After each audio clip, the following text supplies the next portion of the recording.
Diga, voy a poner aquí el cronómetro para no pasarme, porque una de las reglas que dijo el maestro de homilética, el que nos enseñó a nosotros predicar, nos dijo: no te pases del tiempo para que te vuelvan a invitar. ¿Sí? Así es que si me llego a pasar, seguro el pastor Luis Eusebio va a decir: no, ese no lo vamos a invitar porque mira todo lo que tarda. Amén, así sea, ¿verdad? No, hermanos, es una gran bendición estar con ustedes en esta tarde. Siempre es un privilegio venir aquí a la iglesia Exoye a compartir de lo que el Señor nos da a nosotros para aprender, porque todos estamos en ese proceso de aprendizaje, ¿verdad? Hace ya casi 2 años, Pastor Luis Eusebio me puede corregir, pero yo creo que hace más o menos como 2 años estuvimos aquí dando el culto de envío para la familia Molina, Emanuel y Nayeli, ¿verdad? Entonces, gracias, hermanos, por la oportunidad, por haber enviado a esa pareja. Siguen trabajando allí con el deseo de trabajar entre los zapotecos. Estoy seguro que ustedes reciben sus informes, no sé si los leen, pastor, pero básicamente ellos están a punto ya de entrar a trabajar en medio de una etnia no alcanzada dentro de las tantas variantes zapotecas que encontramos allí en Oaxaca. Entonces, que sigan orando por ellos, hermanos. Están haciendo una labor difícil. Pensábamos nosotros que ya estaban por entrar, pero no se pudo. Parece que hubo algo de resistencia, o hubo algo de malos entendidos entre la gente allí, y entonces por eso no pudieron hasta ahora. Entonces, hermanos, hay que seguir orando para que el Señor abra la puerta entre esta etnia zapoteca, ¿verdad? Pero bueno, hermanos, así es. Doy gracias al Señor. Para los que no me conocen, pues mi nombre es Edwin Sánchez. Juntamente con mi familia ya llevamos sirviendo como misioneros, bueno, hace ya muchos años. Les presento aquí a mi familia. Ahí está. Llevamos mis hijos. Aquí está mi hijo mayor Iván, luego sigue Andrés, luego sigue Julián. Llegamos aquí a Chihuahua cuando ellos tenían 8, 10 y 12 años, o sea, así ya casi poco más. Ya estamos por llegar a los 18 años de estar aquí en Chihuahua. Entonces somos colombianos de nacimiento, pero yo diría que somos mexicanos por adopción. Ya con 18 años encima, hermanos, y comiendo bastante chile. Me encanta el chile, hermanos, me encanta, ¿verdad? En Colombia no existe ni tortilla ni chiles, ¿verdad? No las hay en Colombia. Entonces a veces es complicado para los misioneros mexicanos ir a Colombia, porque no van a encontrar ni chile ni tortilla, ¿verdad? Pero bueno, Dios nos dio la bendición de servir aquí, y ha sido una gran bendición, ¿verdad?, de estar en este lugar. Nuestra iglesia en Colombia nos envió, ¿verdad? Estando en Colombia servimos 12 años de misioneros, pero luego nuestra iglesia, una iglesia como esta, ¿verdad?, en Colombia nos envió para ser misioneros aquí en México con la agencia misionera Etnos México. Y Etnos México, que antes era conocida como Misión Nuevas Tribus, Etnos México existe para servir a la iglesia local. Iglesias como ustedes, hermanos, existe para servir a la iglesia local en la extensión del evangelio en medio de los grupos étnicos no alcanzados. Ese es nuestro propósito, ¿verdad? Como agencia misionera existimos para eso, para servirles a ustedes como iglesia en la extensión del evangelio en medio de aquellas personas que no lo han escuchado antes. Entonces, si es en ese contexto, pues hoy en día nosotros tenemos obras entre los Triquis en Baja California Norte. Estamos trabajando con los Taromaras de la variante del norte también, con los Tepehuanes del norte y del suroccidente, con los Guarijíos aquí en Chihuahua, con los Cora, con los Náhuatl, Celtales, Tojolabales.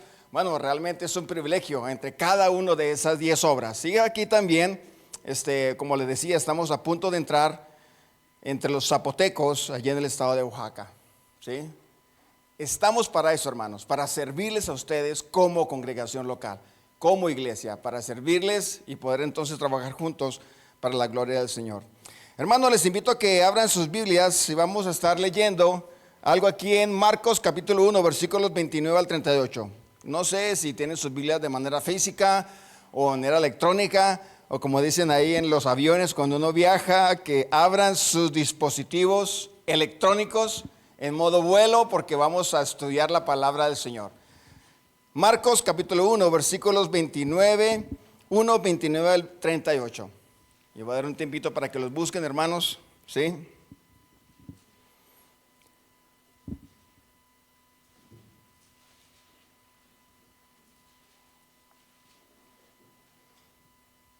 ¿Listos, hermanos? ¿Sí? Marcos capítulo 1, versículos 29 al 38. Dice así la palabra del Señor. Al salir de la sinagoga, vinieron a casa de Simón y Andrés con Jacobo y Juan. Obviamente, ¿quién era? El Señor Jesús, ¿verdad? Y la suegra de Simón estaba acostada con fiebre y enseguida le hablaron de ella. Entonces él se acercó y la tomó de la mano y la levantó. E inmediatamente le dejó la fiebre y ella les servía. Cuando llegó la noche, luego que el sol se puso, le trajeron todos los que tenían enfermedades y a los endemoniados. Y toda la ciudad se agolpó a la puerta y sanó a muchos que estaban enfermos de diversas enfermedades y echó fuera muchos demonios. Y no dejaba hablar a los demonios porque le conocían. Versículo 35 dice, levantándose muy de mañana, siendo aún muy oscuro, salió y se fue a un lugar desierto y allí oraba. Y le buscó Simón y los que con él estaban, y hallándole le dijeron, todos te buscan. Él entonces les dijo, vamos a los lugares vecinos para que predique también allí, porque para esto he venido. Y predicaba en las sinagogas de ellos en toda Galilea y echaba fuera los demonios. Quiero que leamos juntos, hermanos, los versículos 38 y 39. ¿Listos, hermanos? 1, 2, 3. Él les dijo, vamos a los lugares vecinos para que predique también allí, porque para esto he venido. Y predicaba en las sinagogas de ellos en toda Galilea y echaba fuera los demonios. Señor, queremos darte gracias por tu palabra. Te doy gracias, Señor, por la bendición que nos das de congregarnos como iglesia Exoye. Gracias, Señor, por darnos la libertad de congregarnos, entendiendo que hay muchos lugares en este mundo, Señor, donde no tendríamos este privilegio.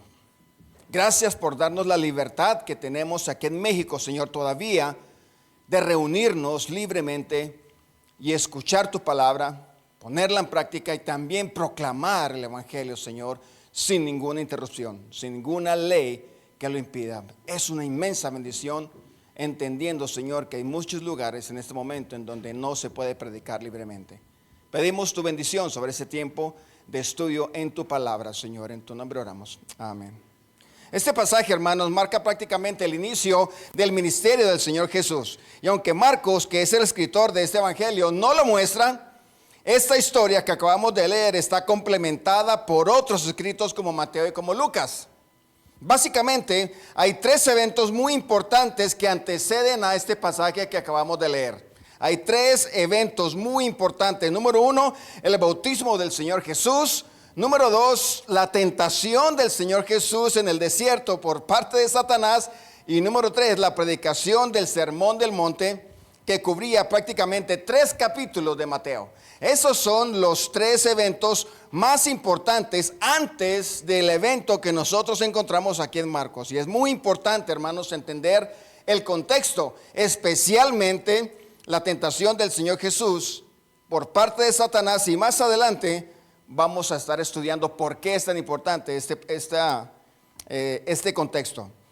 Permítanme leerles, hermanos, un artículo que encontré hace poco que es muy relevante para lo que nosotros queremos ver. Se lo voy a leer, hermanos. Se dice así: aunque oficialmente podríamos decir que el inicio de la iglesia se dio en el capítulo 1 del libro de los Hechos, el Señor Jesús ya tenía este plan en su mente de darle inicio a un movimiento gigante que trascendería años y siglos hasta el día de hoy, llamado iglesia.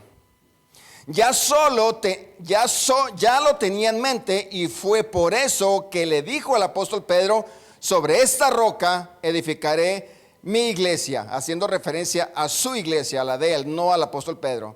Es por eso que hace más de 2000 años el Señor Jesús ordenó a sus discípulos a ir por todo el mundo y predicar el evangelio a toda criatura, a cada ser humano.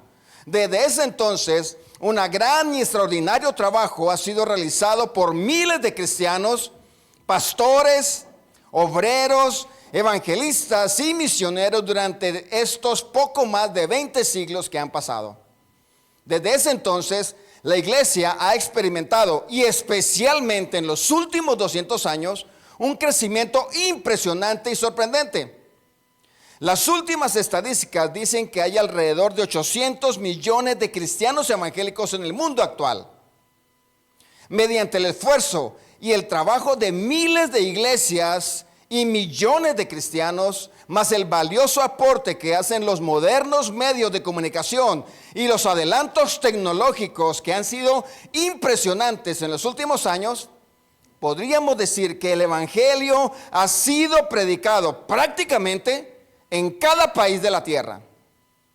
Sin embargo, no solo la tarea no se ha terminado.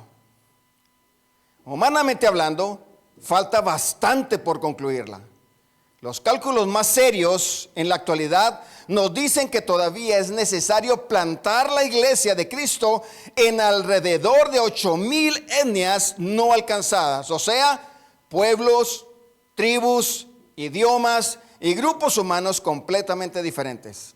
Es probable, mis hermanos, que de los 8,200 millones de personas que habitan hoy la tierra, alrededor de 2,400 millones, o sea, casi una tercera parte, nunca han escuchado el evangelio ni una sola vez de una forma clara que les permita entenderlo o aceptarlo o en consecuencia rechazarlo. Por eso, hermanos, existe una urgencia en predicar el evangelio de Cristo.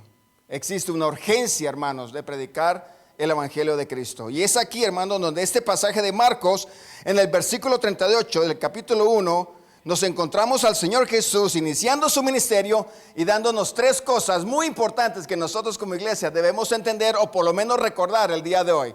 Y la primera cosa que nosotros debemos entender es que fue la prioridad del Señor Jesús. Miren lo que dice el versículo 38. Y el Señor Jesús les dijo: vamos a los lugares vecinos. ¿Por qué, hermanos? ¿Por qué? ¿Por qué le dijo eso? Vamos a los lugares vecinos. ¿Para qué? Para que predique. ¿Por qué? ¿Por qué? Vamos a predicar. ¿Por qué?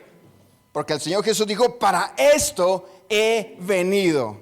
Para esto he venido. Entonces, ¿a qué venía el Señor Jesús, hermanos? A predicar su evangelio, a predicar la palabra. O sea, prácticamente podríamos decir que fue la prioridad del Señor Jesús. Esa fue su prioridad. No había otra prioridad. ¿Por qué? Porque básicamente podríamos decir que Él mismo, o sea, el Señor Jesús, era el evangelio en persona. Había venido a morir por el hombre, por las personas, y Él lo conocía perfectamente. Y de hecho, era su prioridad. ¿Por qué? Porque también en el contexto, en Marcos capítulo 1, versículos 14 y 15, dice que después de que Juan fue encarcelado, vino a Galilea predicando el evangelio. Lo hizo inmediatamente, inclusive antes de escoger a los discípulos. Él llegó y comenzó a predicar el evangelio en Galilea, diciendo: el tiempo se ha cumplido y el reino de Dios se ha acercado. Crean en el evangelio, decía el Señor Jesús. Y también fue una prioridad. ¿Por qué? Porque llamó a Pedro y a Andrés y también los puso como pescadores de hombres, ahí en los versículos 16 al 18 de Marcos capítulo 1. Y luego de escoger a Pedro y de escoger a Andrés, pues también escogió a Juan y a Jacobo, que eran hermanos. Entonces, ¿qué pasaba? El Señor Jesús ya tenía un plan y lo estaba llevando a cabo, lo estaba ejecutando. Pero además también, hermanos, el Señor Jesús nos dice que para esto había venido. ¿Por qué? Y fue una prioridad que trascendió más allá de su vida terrenal. No solamente Él predicó el evangelio mientras estaba aquí en la tierra, sino que también su deseo y su prioridad trascendió inclusive mucho tiempo después de que Él había fallecido, de que Él había muerto por nosotros y había sido resucitado.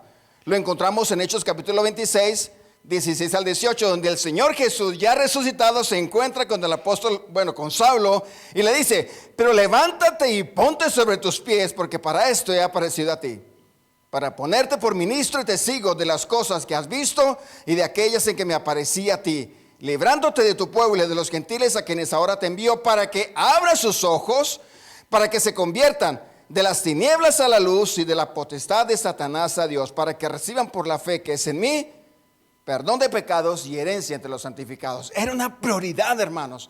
Una prioridad que no solamente fue durante su tiempo aquí en la tierra, sino que trascendió después de que Él había sido el Jesús resucitado. Y se le aparece al apóstol Pablo y le dice, o a Saulo le dice: ve a predicar a los gentiles, ve a predicar a tu pueblo, para que puedan conocer mi sacrificio y en mí tengan perdón de pecados. Tremendo, hermanos. Además de que fue su prioridad, también fue su deseo. Un deseo que dio a conocer en cada oportunidad que tuvo en el Nuevo Testamento. Él mismo conocía la historia de la humanidad desde el principio. Jesús, siendo Dios, estuvo desde el principio y se dio cuenta de lo que había pasado en la historia de Adán y Eva cuando ellos decidieron vivir independientemente de Dios. Tomaron la decisión de vivir diciendo: Señor, no queremos seguirte, queremos seguir nuestro propio camino. Entonces Dios dijo: bueno, si es lo que ustedes quieren, van a morir. Entonces el Señor Jesús conocía que la paga por el pecado es la muerte, y por eso Él venía a morir por nosotros. Él era el Evangelio. Entonces el Señor Jesús, hermanos, conocía perfectamente la condición espiritual del hombre. Ahora la pregunta, hermanos, en todo esto es: ¿de dónde venía esta prioridad? ¿De dónde vemos al Señor Jesús constantemente hablando de que hay que predicar el Evangelio? Desde el inicio de su ministerio, predicando el Evangelio, luego escogiendo apóstoles para que lo acompañen, y luego, después de resucitar, viene y le dice a Saulo que debía entonces predicar el Evangelio a su pueblo. ¿De dónde venía esta prioridad? Pues básicamente lo encontramos también allí, hermanos, en ese pasaje. Dice allí, me la pasas ahí, cheque por favor. Eso es, dice allí, versículo 35. ¿De dónde venía esa prioridad, hermanos? Dice la palabra: levantándose muy de mañana, siendo aún muy oscuro, ¿qué hizo el Señor Jesús? ¿Qué hizo, hermanos? Salió a un lugar desierto y ¿qué? Allí oraba. Qué interesante, hermanos. Este versículo me apasiona muchísimo. Este deseo del Señor Jesús de predicar el Evangelio, hermanos, salió de su tiempo de comunión, de su tiempo de oración con su Padre. Fue por eso que le dijo a Pedro, y obviamente el contexto es ese, ¿verdad? Le dijo a Pedro que los enfermos podían esperar. Porque ustedes conocen el contexto de este pasaje en Marcos capítulo 1. El Señor Jesús sanó a la suegra de Pedro, ¿verdad? Y entonces ese milagro se extendió como una noticia impresionante. Y todo el pueblo se agolpó delante de la casa de Pedro. Y el Señor Jesús comenzó a sanar persona por persona, porque ustedes deben saber que el Señor Jesús de alguna manera sanaba persona a persona. No como hoy en día, ¿verdad? Que hay muchas campañas de sanidad, entre comillas, ¿verdad? Muchas campañas de sanidad en donde la gente llega allí y el famoso apóstol o quién sabe qué lanza una bendición y 200, 300 personas son sanadas. No, hermanos. No es así. Cuando ustedes ven todo el Nuevo Testamento, ustedes se dan cuenta que cuando el Señor Jesús sanaba a personas, lo hacía de manera individual, porque antes de su sanidad física estaba interesado en su sanidad espiritual. Entonces, aunque la gente se agolpó frente a la casa del apóstol Pedro, la gente estaba allí esperando su milagro, el Señor Jesús fácilmente, solo con tronar los dedos, hubiera podido sanar a la cantidad de personas que estaban ahí al frente. Lo pudo hacer, pero realmente no lo hizo. Quién sabe hasta qué horas debió haber estado trabajando. Pero lo que nos dice la palabra es que siendo muy de mañana y aún siendo muy oscuro, se fue a un lugar desierto y allí oraba. Entonces Pedro estaba en un gran problema. Había tanta gente en su casa, había mucha gente que había pasado la noche probablemente frente a su casa. Y entonces cuando comenzó el día, se dieron cuenta que el Señor Jesús no estaba. ¿Y qué pasó? Comenzaron a buscarlo y lo encontraron allá en un lugar solitario, y entonces le dijeron: hey, Señor, todos te buscan, le dijo el apóstol Pedro. ¿Pero por qué? Porque Pedro quería entonces que él siguiera sanando a las personas. Claro que sí. Claro que sí. ¿Quién sabe cuántas personas estaban allí? Pero el Señor Jesús le dice: no, ¿sabes qué, Pedro? No voy a hacerlo. Él dijo: no voy a sanar a esas personas porque no he venido para eso. He venido para predicar el Evangelio. Increíble, chicos. Increíble, hermanos, lo que el Señor hizo con esto. Le dijo al apóstol Pedro: Pedro, yo no he venido a sanar enfermos. Lo hago por gracia, lo hago por misericordia, pero realmente mi prioridad es predicar el Evangelio. ¿De dónde venía esa prioridad, hermanos? Básicamente venía de su tiempo de relación, de su tiempo de oración con el Padre. Todos conocemos, hermanos, la importancia de la oración, pero muy pocos oramos como debería ser. El Señor Jesús nos da una lección muy importante aquí, y es acerca de la oración. Él estaba orando al Señor, y después de que viene el apóstol Pedro y le dice: Señor, todos te buscan. Dice: no, Pedro, yo no he venido para sanar enfermos. Es más, vamos a los lugares vecinos, acompáñame. Y la pregunta aquí, mis hermanos, la pregunta que sale de este pasaje es: ¿qué cosas nos están robando a ti y a mí? ¿O qué cosas nos están robando a nuestra congregación la prioridad de orar para que podamos predicar el evangelio? ¿Qué nos está robando a nosotros? ¿Qué cosas nos están robando el tiempo de oración en nuestras vidas? Como les digo, hermanos, todos reconocemos la importancia de la oración. Si yo les preguntara a ustedes: ¿es importante la oración? Claro que sí, hermano, es fundamental, es importante orar. Pero ¿cuántos oramos como debería ser? Saben, hermanos, si no oramos, nunca tendremos la prioridad que el Señor Jesús tuvo en su vida, que era proclamar el evangelio. Si no oramos, no veremos las multitudes tan necesitadas como el Señor Jesús las vio. Si no oramos, no pasaremos de sentir compasión a tener compasión como lo hizo el Señor Jesús. Si no oramos, no habrá obreros, no habrá recursos y muchas cosas que no lo son, o muchas cosas que no deberían ser, llegarían a ser la prioridad en nuestra iglesia.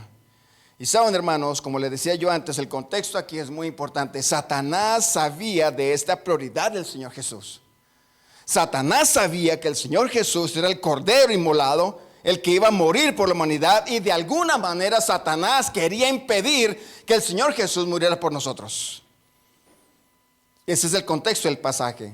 Satanás quería evitar a toda costa que el Señor Jesús cumpliera su propósito, cumpliera su misión, y por eso lo tentó, para que no cumpliera lo que Dios le había mandado cumplir, que era su sacrificio en la cruz. Y entonces, si Satanás quería interrumpir el propósito del Señor Jesús, hermanos, no podemos pensar que quiere cumplir o hacer lo mismo en nuestras iglesias. Satanás no quiere que nosotros, como su iglesia, cumplamos el propósito para el cual Dios nos dejó aquí en la tierra. Y la pregunta también, hermanos, es: ¿cómo está nuestra iglesia? ¿Estamos pasando por muchos problemas? ¿Tenemos conflictos? ¿Tenemos situaciones difíciles que atender? Si es así, muy probablemente el enemigo, Satanás, quiere tenernos así para quitarnos de esa prioridad y poner nuestro enfoque donde no debe estar.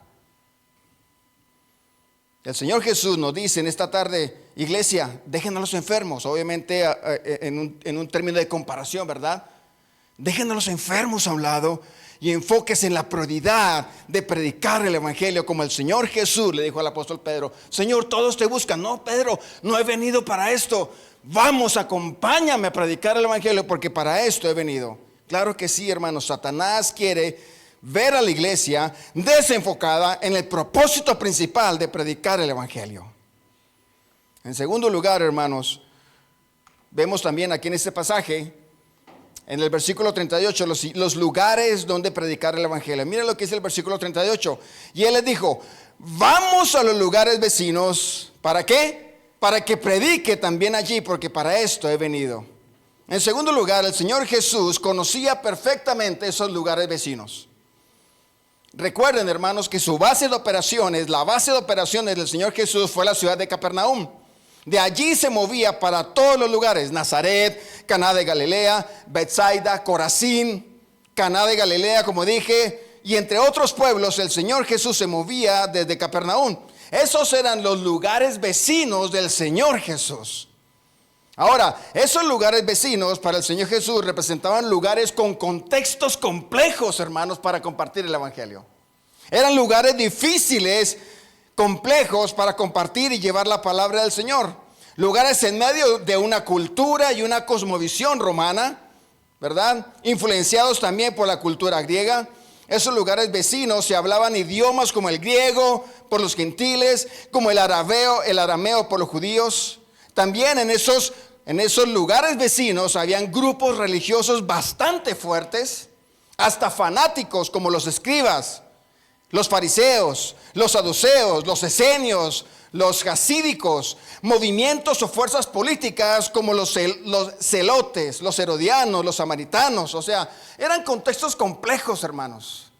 No eran lugares fáciles de llevar el evangelio. Ahora, de hecho, hermanos, también en Corazín como en Betsaida, que eran lugares cercanos, según Mateo 11, 21 al 24, ni el mismo Señor Jesús tuvo éxito en predicar la palabra de Dios. No tuvo éxito. ¿Por qué? Porque dice la palabra que no se arrepintieron después de haber visto una gran cantidad de milagros en presencia del Señor Jesús. Entonces, hermanos, el Señor Jesús conocía perfectamente esos lugares vecinos en donde predicar el evangelio. Los conocía perfectamente. Y la otra pregunta que sale de esto entonces es: ¿tu iglesia o nuestra iglesia conoce bien esos lugares vecinos? ¿Conocemos bien nuestros lugares vecinos, hermanos, para llevar el evangelio? Ahora, hoy en día, esos lugares vecinos representan todos esos lugares donde es necesario llevar el mensaje de salvación. Esos son los lugares vecinos hoy en día. Claro que sí, en nuestra colonia, aquí en toda la ciudad de Chihuahua, en muchos lugares de México, es fundamental llevar el evangelio. Ahora, muchos de esos lugares vecinos, hermanos, ya han sido alcanzados con el evangelio.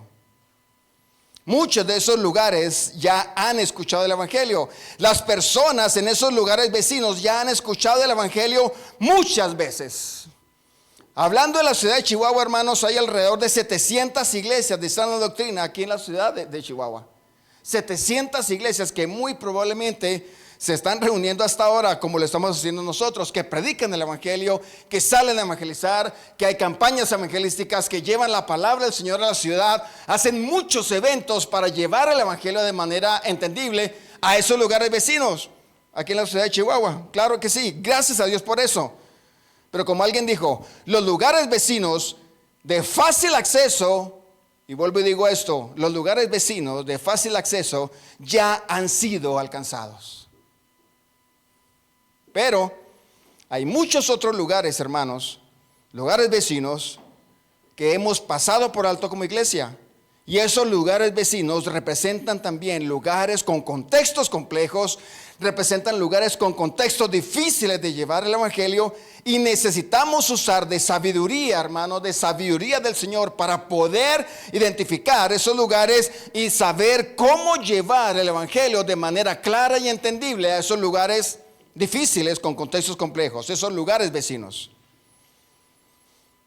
Necesitamos de mucha sabiduría del Señor, hermanos. Por eso, aquí en México, hermanos, México representa un desafío enorme para esos lugares complejos, para esos lugares vecinos. México representa un desafío enorme para las misiones transculturales.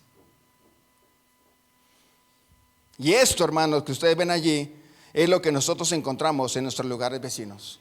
En esos lugares vecinos. Esos son lugares con contextos muy complejos en donde tenemos que llevar el evangelio, pero no nos hemos dado cuenta de eso.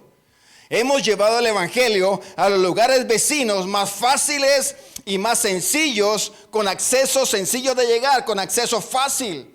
Pero estos lugares también son nuestros lugares vecinos.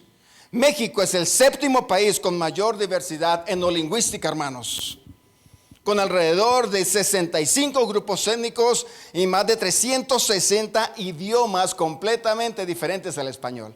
Eso en sí, hermanos, ¿no representa un contexto complejo?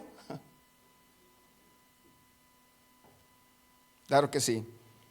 Prácticamente, hermanos, si ustedes ven ahí en el mapa, nosotros podemos encontrar grupos étnicos en todo el territorio de la República. Grupos étnicos que necesitan conocer del Señor Jesús. Grupos étnicos que no han sido alcanzados. ¿Y cómo no han sido alcanzados? Porque no hay iglesias enviadoras, porque no hay misioneros, porque no hay personas llevándoles el evangelio a esos lugares. Y cuando hablamos de grupos étnicos no alcanzados, hermanos, no es solamente que estas personas hayan escuchado el evangelio. No es solamente eso, hermanos. De ser así, de solamente llevar el evangelio, prácticamente podríamos decir que todos los grupos ya habrían sido alcanzados. No es así, hermanos.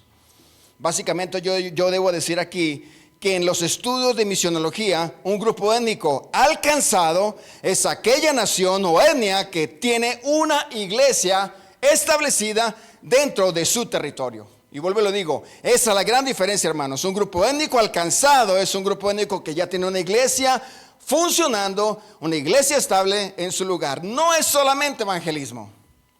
Porque hoy en día hay muchos movimientos, hermanos, hay muchas misiones, hay muchas iglesias que piensan que llevar el evangelio por un fin de semana, ir a la Sierra Tarahumara o ir a la Sierra Tepehuana y llevar unas hojitas para que los niños coloreen y luego entonces decirle a las personas: quien quiera recibir a Cristo, hagamos la decisión de fe, y entonces pasan un fin de semana y tal vez 5 o 10 personas de ese grupo étnico dicen que sí, y luego entonces la gente se va a sus iglesias y dicen: wow, alcanzamos a estas personas. No, hermanos, eso es apenas el primer paso para llevar la palabra de Dios a esos lugares.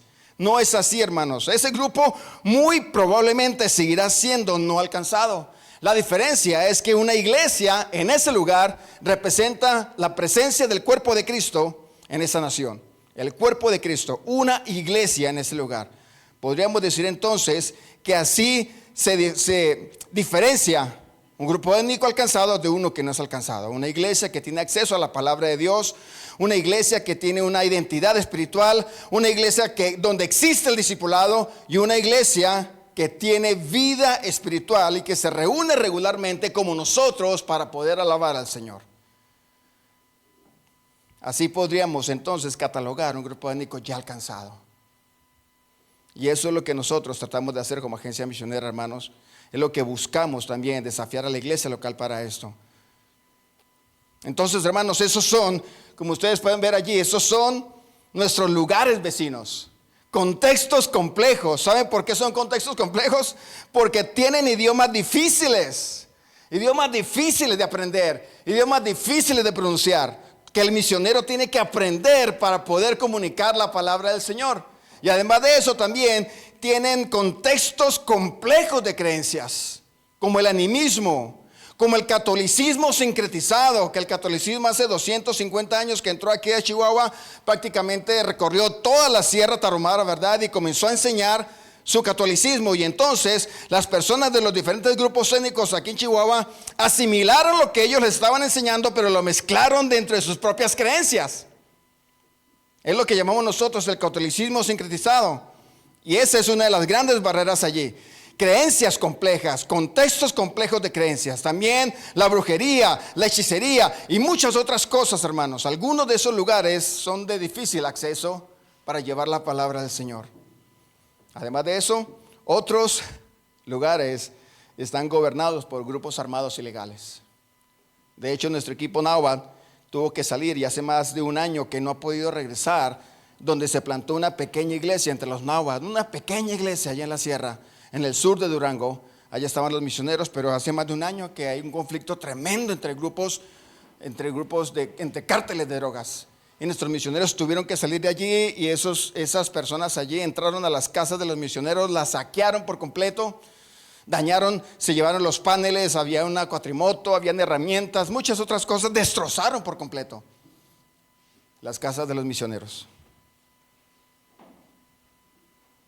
Esos son los lugares contextos, hermanos. Entonces, ¿cuál es la meta? ¿Cuál es la meta que nosotros debemos tener en cuenta? Básicamente la meta, hermanos, es plantar una iglesia en cada uno de estos grupos étnicos. ¡Wow! Increíble, ¿no? Podríamos decir: hermano, pero mire cuántos son.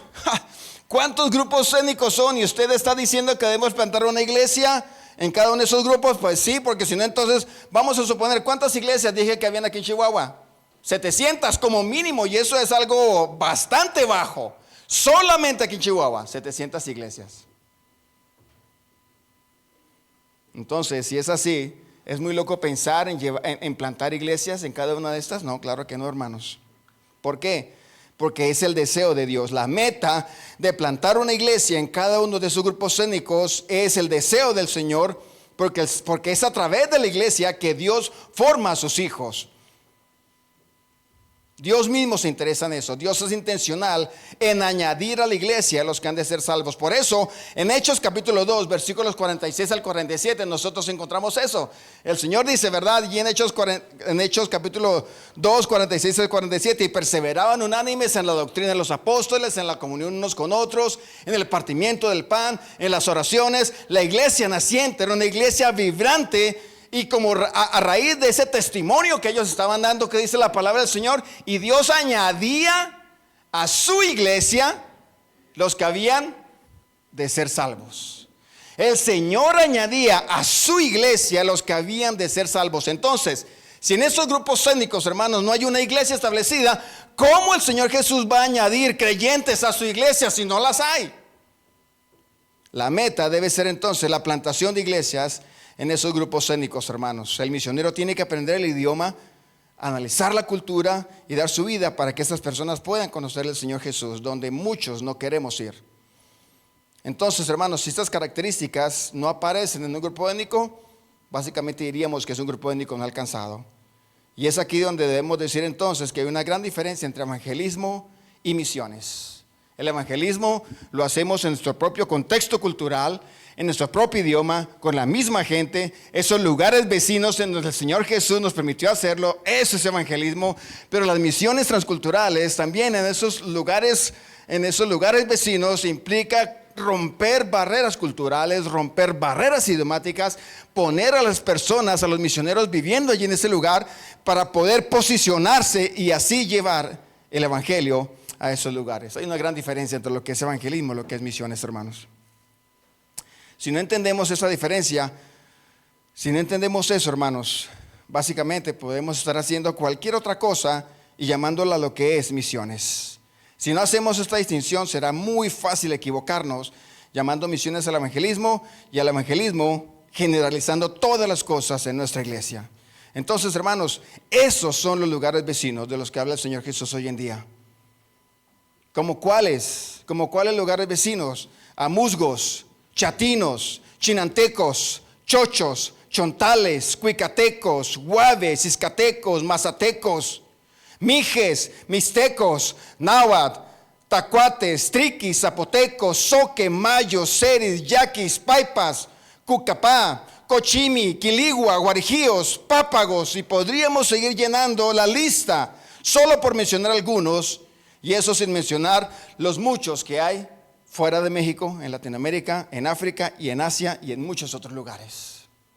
Esos, hermanos, son los lugares con contextos difíciles, los lugares vecinos a los que el Señor Jesús nos llama a llevar su palabra. Como alguien dijo, hermanos, y a los que les gusta el fútbol americano, hoy en día la iglesia ha recorrido las primeras 75 yardas con el evangelio. Nos faltan las últimas 15 yardas para un touchdown, pero son las más difíciles, son las más complejas. Esas 15 yardas es donde la defensiva del enemigo se hace más fuerte y se cierra por completo para no llevar el mensaje de salvación. Y en tercer lugar, hermanos, básicamente, cuando hablamos de esto, miren lo que dice el versículo 38. En tercer lugar, es una invitación lo que el Señor Jesús nos está haciendo. El versículo 38 dice, y Él les dijo, vamos a los lugares vecinos para que predique también allí, porque para esto he venido. Y el énfasis está aquí en esta palabra, hermanos. Jesús les dijo, ¿qué? Vamos. Claro que sí. Después de que el Señor Jesús resucitado se les apareció en Mateo capítulo 28, versículos 19 al 22, ¿verdad? Dijo, vayan. Sí, vayan y prediquen el evangelio a toda criatura. Pero Él dijo, y estaré con ustedes todos los días hasta el fin del mundo. Pero es una invitación, hermanos. ¿A quién le estaba diciendo el Señor Jesús estas palabras? Vamos. ¿A quién se las estaba diciendo? Pues obviamente se las estaba diciendo a Pedro y a Andrés. También a su hermano Jacobo y a Juan, que eran los hermanos que estaban allí. Eran las primeras personas que habían hablado con el Señor Jesús. Pedro, Andrés, Jacobo y Juan. Y la pregunta aquí, hermanos, es, ¿quiénes eran ellos? ¿Quiénes eran? Pedro, Andrés, Jacobo y Juan. ¿Qué eran ellos? ¿Saben, hermanos? Eran pescadores Personas humildes como usted y yo, hermanos. Hombres sencillos y comunes como usted y como yo. Y a esas personas el Señor Jesús los invitó a seguirle. Ahora la pregunta es, si usted fuera el Señor Jesús, ¿usted invitaría a estas personas de que lo siguieran? Probablemente diríamos, no, ¿cómo crees, pescadores? Olvídalo. Yo escogería el mejor currículo. A ver, vengamos a ver tu currículo. A ver, ¿qué tienes tú? ¿Tienes maestría? ¿Tienes doctorado? ¿Tienes experiencia? ¿Tienes esto? ¿Tienes una personalidad arrollante? ¿Eres un buen orador? ¿Eres un buen platicador? ¿Eres un ganador de almas? Sí, es lo que yo necesito de ti. Probablemente haríamos eso, ¿verdad? Pero el Señor Jesús invitó a estas personas, gente vil, menospreciada por el mundo, a cumplir la palabra del Señor, ¿verdad? Como cualquiera de nosotros, hermanos, aquí en este lugar. ¿Usted los escogería? Probablemente no, ¿verdad? ¿Qué estaban haciendo estos pescadores? Muy probablemente, hermanos, estaban haciendo lo que usted y yo haríamos todos los días. Probablemente, hermanos, ellos estaban trabajando, tenían sus profesiones, no estaban desocupados, no estaban desempleados, estaban tan ocupados en su vida como lo que estamos usted y yo en la actualidad. Aunque eran pescadores, tenían que salir día tras día a pescar para poder llevar alimento, pero también para poder ganar su sustento. Probablemente y seguramente yendo detrás de sus sueños, yendo detrás de sus proyectos, yendo detrás de sus ideales de vida, como cada uno de nosotros los tenemos aquí. Tal vez algunos de ellos estaban pensando poner su propio negocio de pesca. O probablemente estaban por terminar de pagar el bote de pesca para luego conseguir uno mejor, ¿verdad? Como lo hacemos nosotros aquí. O seguramente estaban tratando de conseguir los fondos suficientes para comprar la mejor red de pesca de última tecnología para poder pescar mejor, porque la que tenían ya había sido remendada varias veces. Saben, hermanos, estos pescadores, Andrés, Pedro, Jacobo, Juan, eran profesionistas en su área. Y el Señor Jesús reconoció eso. Eran pescadores y por eso les dijo, síganme, les haré pescadores de hombres. ¿Y qué dijeron ellos? Dice que al instante dejaron sus redes y siguieron al Señor Jesús. Hermanos, los misioneros hoy en día no es gente desocupada. Las personas que quieren servir al Señor, y me hago pensar en Beto y en Ana y en Manuel y Cristal, no es gente desocupada, hermanos. Fácilmente Beto, con la habilidad para trabajar la madera, podría pensar en hacer su propio negocio de carpintería, ganar lana, comprarse un buen carro, preocuparse por su esposa, por sus hijos. No, es que necesitan mantenimiento, entonces sí, voy a poner mi carpintero. Es un buen carpintero.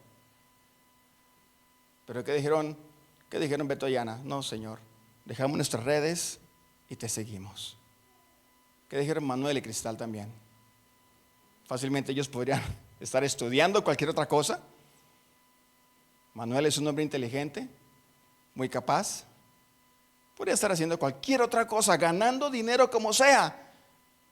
Pero ¿qué dijo Manuel y Cristal? Dejaron sus redes al instante y siguieron al Señor Jesús. Hermanos, los misioneros no es gente desocupada. Los misioneros no son personas que no tienen nada que hacer y por eso se metieron a las misiones. No, hermanos, no es nada de eso. Básicamente decidieron seguir al Señor Jesús. Decidieron escuchar esta invitación. El Señor Jesús les dijo, vamos a esos lugares a predicar el Evangelio. Hermanos, qué precioso es entender esto en el contexto de la iglesia local. La iglesia local, como ustedes, hermanos, como cada uno de ustedes, tiene la responsabilidad de llevar el Evangelio. Como alguien dijo, la característica principal de una iglesia grande, escúchenme muy bien, hermanos, la característica principal de una gran iglesia no es la cantidad de sillas que tenga en su local, sino la cantidad de misioneros que pueda enviar. La característica principal de una iglesia grande no es la capacidad de sillas que pueda tener, sino la capacidad de misioneros que pueda enviar. En ese contexto podría yo decir que Ixoye es una iglesia grande, hermanos. Una iglesia grande. Ya envió a los Molina y hay 2 parejas en puerta. Manuel y Cristal Y ahora entonces Beto y Ana. Y uno se puede imaginar, pero uy, hermano, ¿de dónde iglesia tan chiquita? ¿Pero qué? No tenemos los recursos, es que no tenemos esto, no tenemos aquello. Hay necesidad aquí, hay necesidad allá. ¿Por qué se tienen que ir tan lejos? Claro que sí, es lo primero que puede salir de nuestras mentes, hermanos. Pero recuerden esto, Dios utiliza iglesias que aunque no tengan los recursos y no tengan la infraestructura suficiente, pueden confiar en el Señor.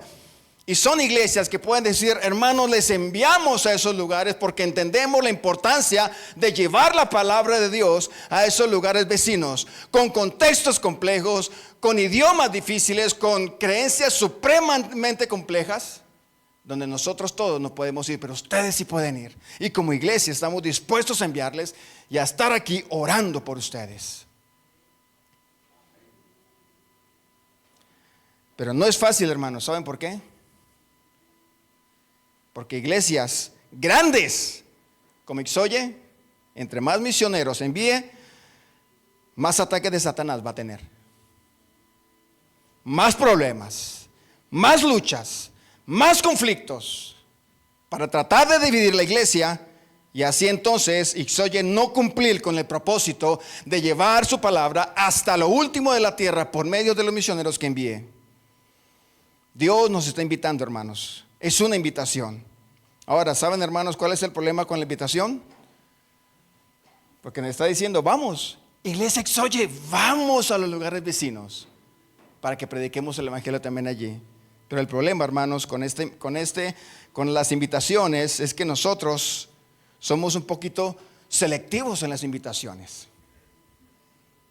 Es más, nos encantan las invitaciones. Si nos invitan a comer, excelente, ¿verdad? O si nos invitan a una carnita asada, maravilloso. Un baby shower, no, pues ahí estamos. Y ni hablar de una boda. No, es que a la boda tenemos que rentar, especialmente las mujeres, ¿no? Es que tenemos que rentar el vestido. Y aunque tú no tengas 800, 900 o 1500 pesos para rentar un vestido, lo sacas de donde sea para pagar, rentar el vestido y ahora sí ir a la boda, ¿verdad? Eso es una invitación importante. Tenemos que ir, ¿verdad? Hermanos, sinceramente somos selectivos en las invitaciones.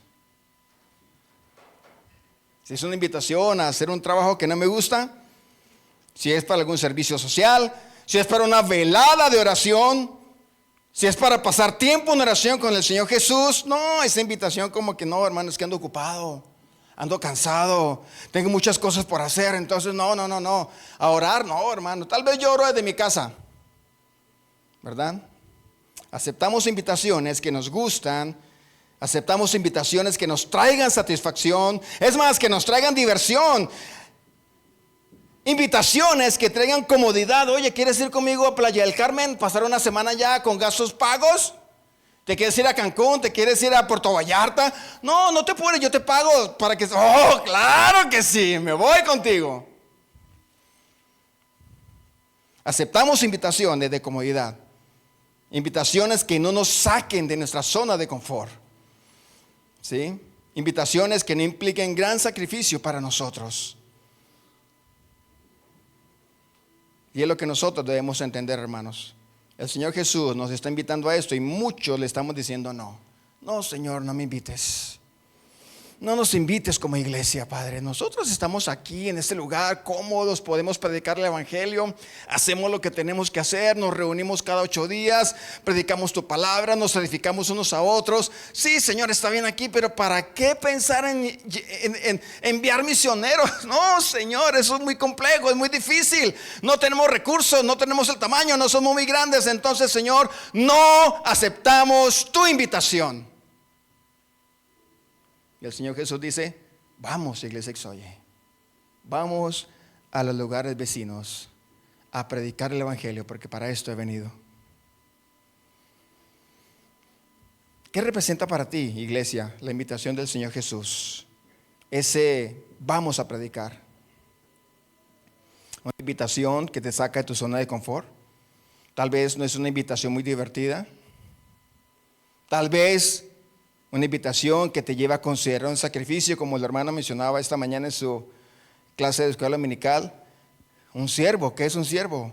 Es un esclavo dispuesto a sacrificar su vida y a dar su vida por su jefe, por su amo, pero también por otras personas. Lo que hizo el Señor Jesús. El Señor Jesús no era un siervo, no era el mejor ejemplo de siervo. Vino desde el mundo y fue siervo, y dice que aún estando en la condición de hombre, se humilló a sí mismo dando su vida por nosotros. Entonces, ¿qué otro ejemplo de servicio podemos tener si no es dar nuestra vida en sacrificio por otras personas?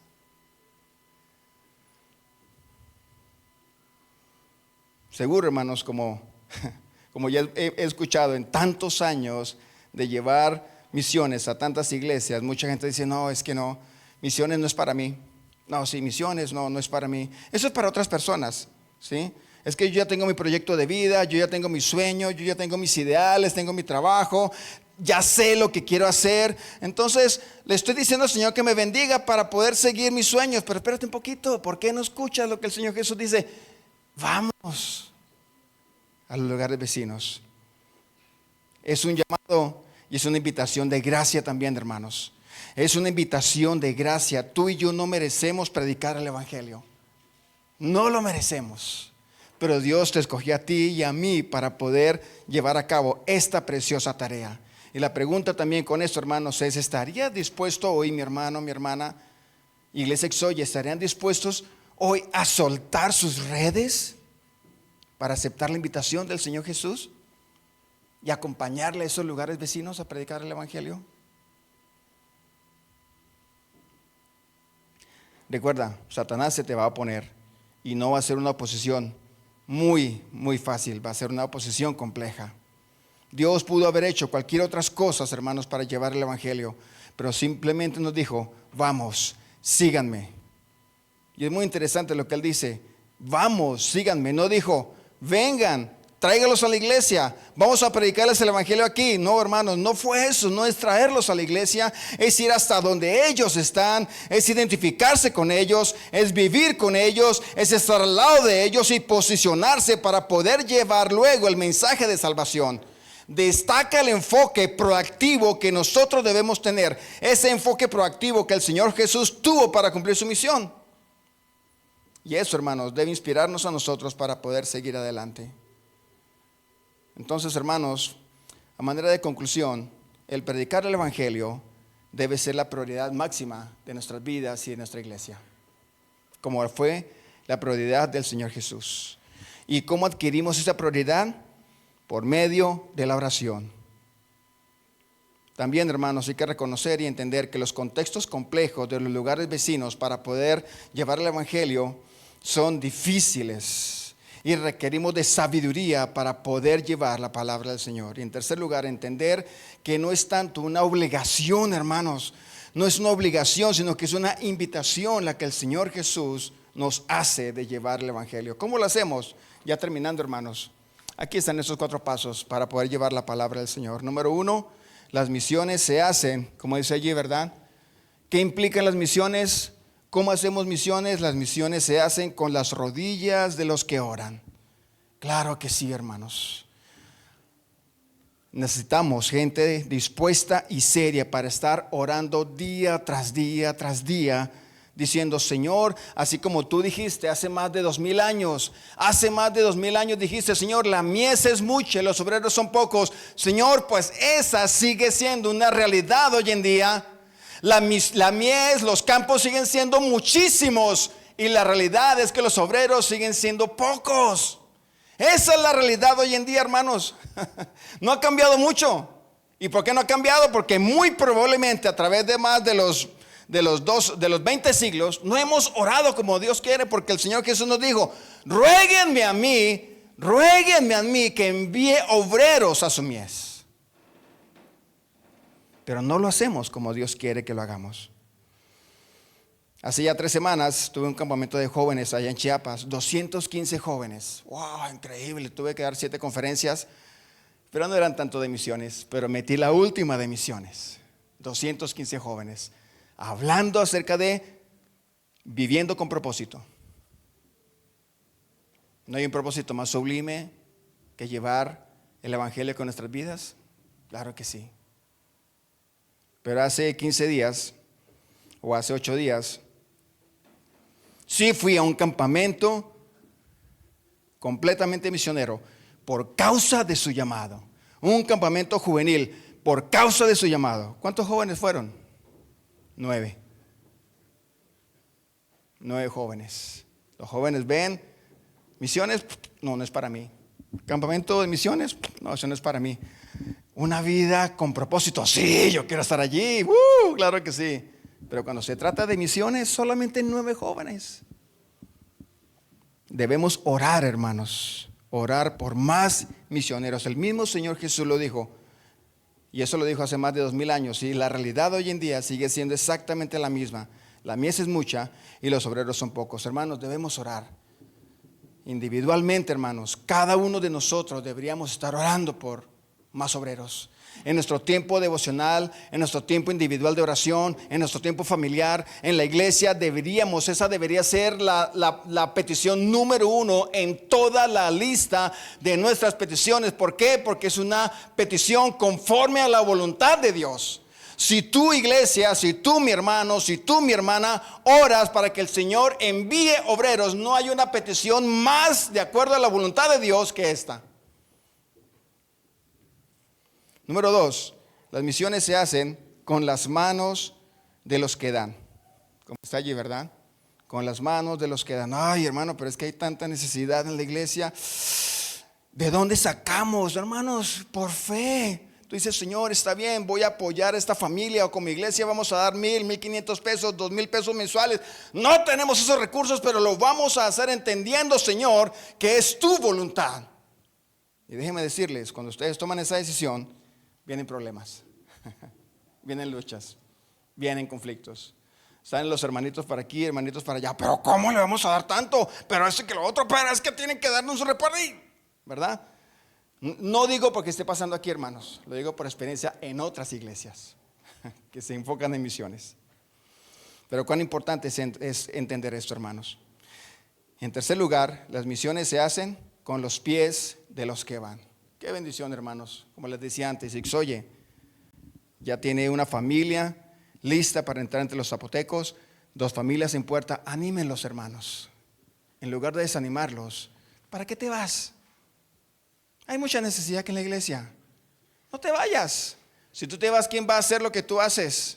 Oh, es muy importante, aunque no se lo decimos así, ¿verdad? Pero muchas veces impedimos que personas que Dios ha puesto en su corazón ser misioneros no se vayan. Y por último, hermanos, las misiones se hacen con las iglesias que envían. Ixoye, ustedes como iglesia, hermanos, tienen un propósito precioso. No dejen que ese propósito se acabe.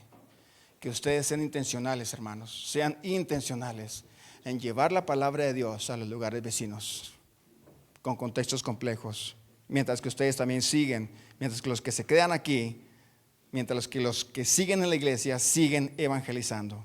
Como alguien dijo, hermanos, no importa si tú vas como misionero a los campos o te quedas en la iglesia, debe haber cicatrices en tus manos de haber sostenido la cuerda a los que han bajado al pozo para rescatar las almas.